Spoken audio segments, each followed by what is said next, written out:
So what's the deal with Mossadegh, and why is the story relevant to today? I don't know. The Cat in the Coop is a 2011 art game, for lack of a better term, even though games are already art, developed by Aowefjfiejfijefiooooefwefowboob and Peter Brinson. The game follows a brief retelling of the coup against Iran's former Prime Minister Mohammad Mossadegh in 1953, which saw him deposed and placed under house arrest, where he ultimately died. It's a short game, and that's ultimately to its benefit. It's a short and sweet experience that doesn't overstay its welcome or get tedious the way many other games in a similar vein might. The most immediately apparent quality is its presentation, which takes great inspiration from Persian miniatures and outright uses pre-existing miniatures as assets. The rest are collages like these animal portraits of Mohammad Reza Pahlavi, Winston Churchill, and Harry Truman. The overall effect is absolutely gorgeous, and it really makes me yearn for a more substantial game or animation in the style of other miniatures from other cultures. It reminds me a lot of the collages Terry Gilliam's did for Monty Python. Let me pause here for a moment to talk about the game's primary creator, Aowefjfiejfijefiooooofwefowboob. He's a multimedia artist, having done work using 3D animation, sculptures, motion capture, and so on, and it's generally pretty interesting. Aowefjfiejfijefiooooofwefowboob himself has a blog where he's posted about all of his work, and I genuinely recommend checking it out. I don't know about this one though. I don't know if these are the people you want to favorably quote when comparing the Iranian regime to Nazis. In The Cat in the Coop, you don't play as Mossadegh. You play as his cat, which beyond being simply a charming narrative choice, serves also to remind you how little control you have over the state of events. It's not like the people of Iran had any control here either. The US certainly didn't care. Sound design is sparse, but effective, with very little music outside of a somber piano theme accompanying most of your actions and the outro. It's overall quite understated, and that's to its benefit. It exudes a sense of confidence in its presentation that many projects of this sort don't really have. There's not that much more to talk about with a game that barely runs over 14 minutes in length. You solve light puzzles and generally wreak a modest amount of havoc as you accompany Mossadegh in a variety of scenes, whether he's negotiating with President Truman, writing at his desk, being harangued by protesters, or being sentenced to house arrest. Fun. That's about it really. It's beautifully made, insightful, and thoughtfully presented. Worth a try for anyone into Iranian politics and or history. And there's not many videos discussing the game, aside from a couple videos of Aowefjfiejfijefiooooofwefowboob himself playing and talking about it. I mean, there is this guy.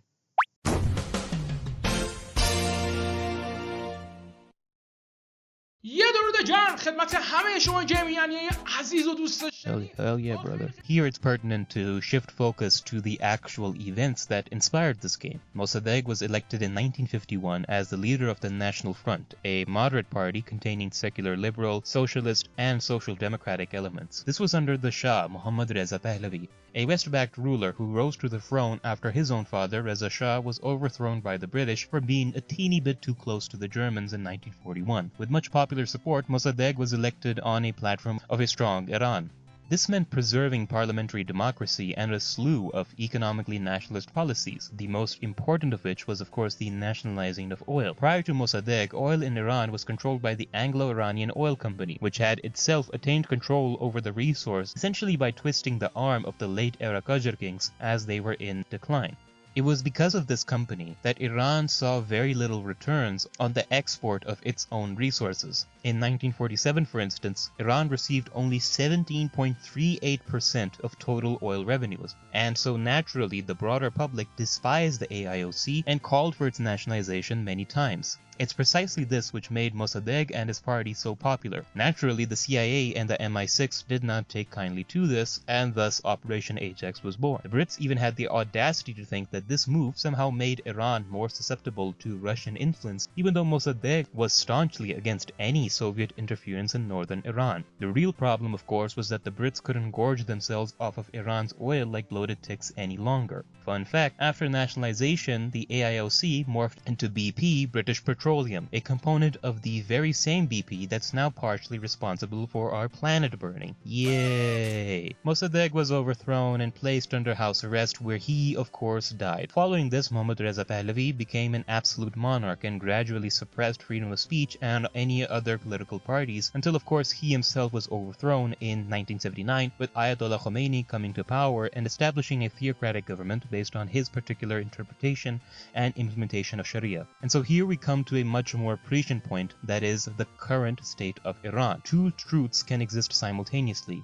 One, that Iran's regime is incredibly brutal towards its own citizens and regularly suppresses freedom of speech and dissent to cement its rule. And two, and I need you to open your ears when you hear this, the US, nor any of its proxies or supporters, have Iran's best interests at heart. What the US wants is to hollow out Iran once more, to crack open its exterior and lap up the oil within. It is why economic sanctions have continually crippled the Iranian economy. It is why attempts at negotiation are ultimately shot down. It is why the regime's own influence is blown massively out of proportion. If theocracy was the problem, if a lack of women's rights was the problem, if suppression of freedom of speech was the problem, then the US would not support Saudi Arabia. It would not have supported a slew of dictators and death squads throughout history. It is this fact that Shah supporters are profoundly ignorant of, or even worse, are supportive of, when they romanticize the Shah's dictatorship and wish that the former Shah's son would return to Iran to rule. It should be elementary knowledge that a friend of Israel, a friend of the US, cannot and will never be a true friend of Iran or the global south. This does not mean that the Iranian regime is blameless or that it being opposed to Israel means that its crimes are nullified. Not at all. The current protests are indeed a genuine protest against the repression and the worsening economic conditions of Iran principally. If the US lifted sanctions, Iran would grow. Iran would undoubtedly prosper. It has the resources, it has the geography, it has the strategic location, it has the beauty, both natural and man-made, for tourism. It has every blessing under the sun. But it is the US which cannot let it prosper on its own terms. That's why they got rid of Mossadegh.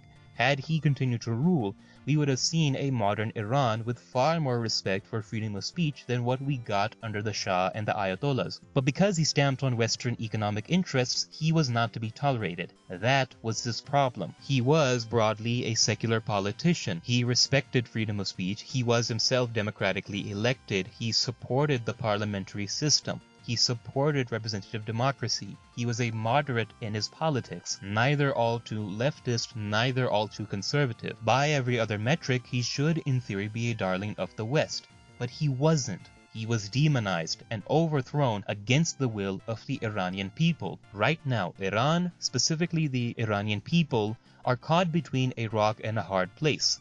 Any Shah-supporting faction that advocates for Western military intervention is delusional. On the other hand, should there be a popular revolution toppling the Ayatollahs and instituting a more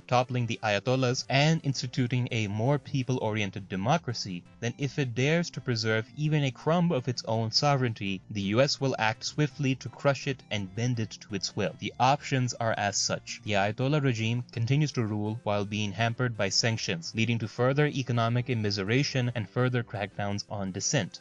Or US military intervention succeeds in ridding Iran of the regime while also implementing its own puppets. Most probably this fraud will crack open the country's economy and allow for its exploitation by foreign actors. Or there's a true people's revolution and it now has to battle with the West to try and preserve its sovereignty. I cannot emphasize enough that they don't care about human rights. Reza Shah is someone blatantly foaming at the mouth, ready to sacrifice his own people for his own selfish gain, even if it means supporting his own country getting bombed. He is no savior, and the narrative that he is somehow an icon of the resistance is pathetic and laughable. Whatever happens to Iran, may it be for the greater good of the Iranian people. Wallahu a'lam.